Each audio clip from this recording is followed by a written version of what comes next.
Hey, howdy, hey folks, it is Mrs. Johnson with the Agro Wisdom Channel.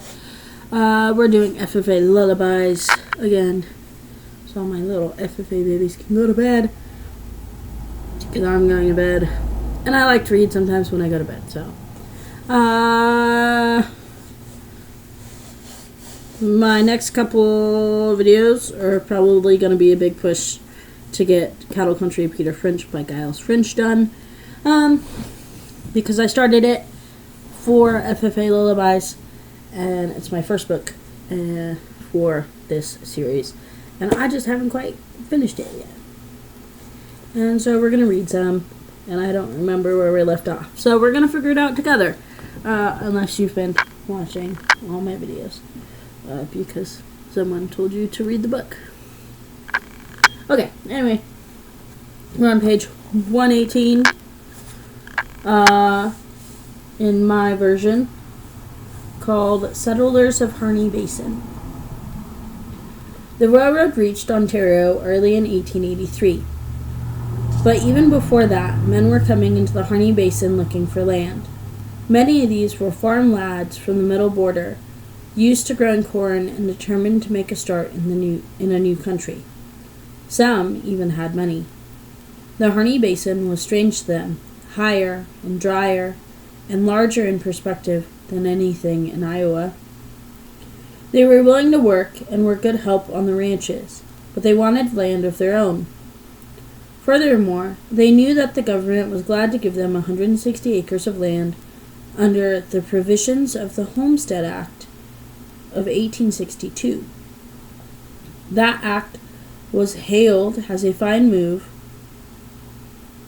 to provide heads of families with land on which to raise a family, but it didn't work that way. For years, the government made no provision for the vastly different kinds of western land.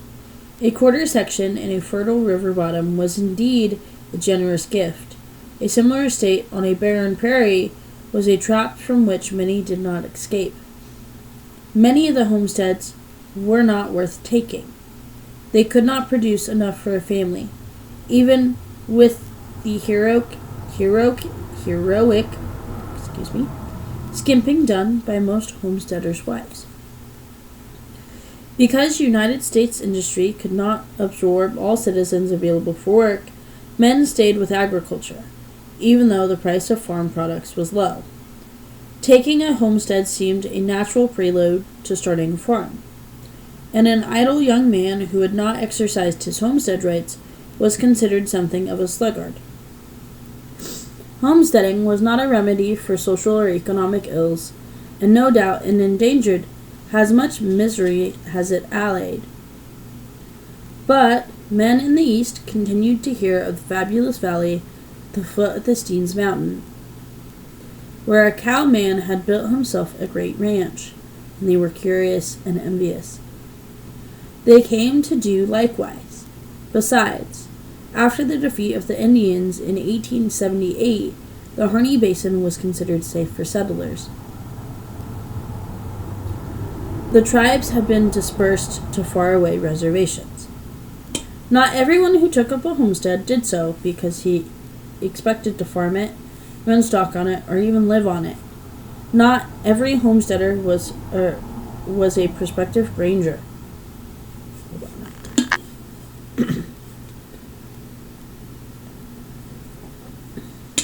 Many a man took up a homestead because he could sell it at a profit. He could live in his bare cabin and the minimum number of days, or even less, if he were on such good terms with his homesteading neighbors that they would swear he had stayed the required time.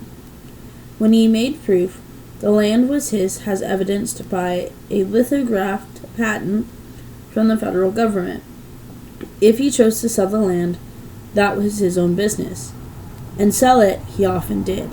He had fulfilled the rules. He had built a house, put up a fence, slept there as required, and had kept his extra coat there as proof of occupancy. There's a drop of water on my glasses now. Do not recommend. Oh, it's on the inside of my glasses.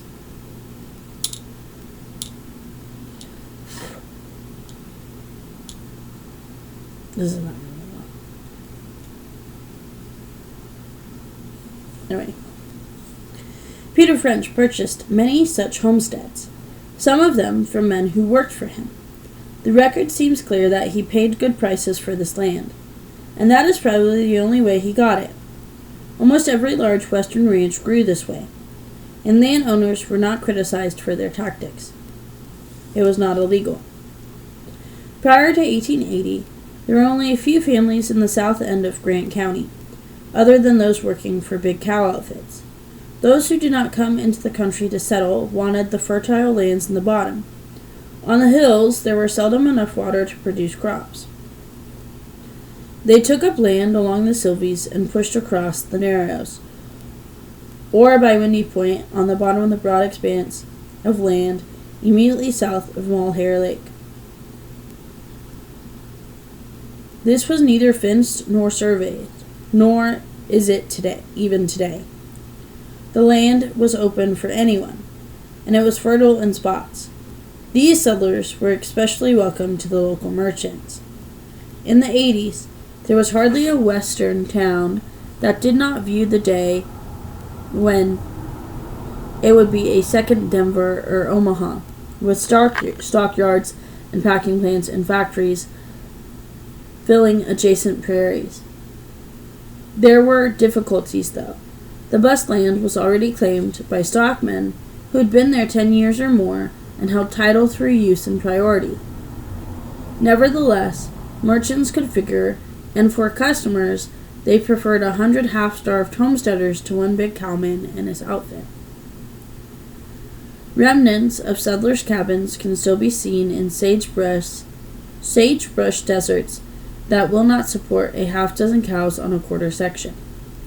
East of the Steens, the rock walls of their building stores and meeting houses linger as monuments of their home-building ambitions of a misguided generation.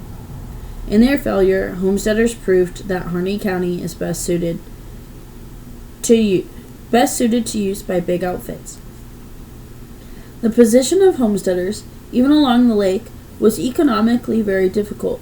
The elevation there is 4,100 feet, which means that few crops can be matured. Often the grains must be used for hay and not threshold, and only the hardiest vegetables will grow year after year. The only safe crop is hay for cattle and sheep, but cattlemen would not permit sheep to survive.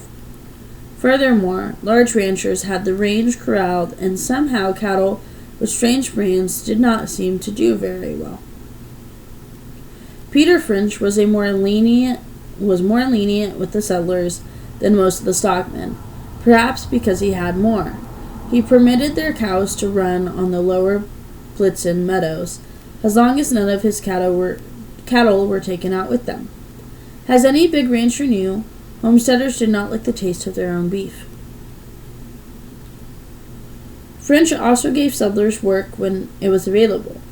He never tried to dislodge them, and stood ready to buy them out at a good price when they wanted to sell the land to which they held title. He even marketed their stock for them. As a result, they liked and respected him. Nearly all the evidence, during the 80s, of conflict between French and the settlers was manufactured as part of a later quarrel. Dun dun! Another chapter done. Get some sleep. Drink some water. Eat a snack. Like, subscribe, leave a comment. Bye!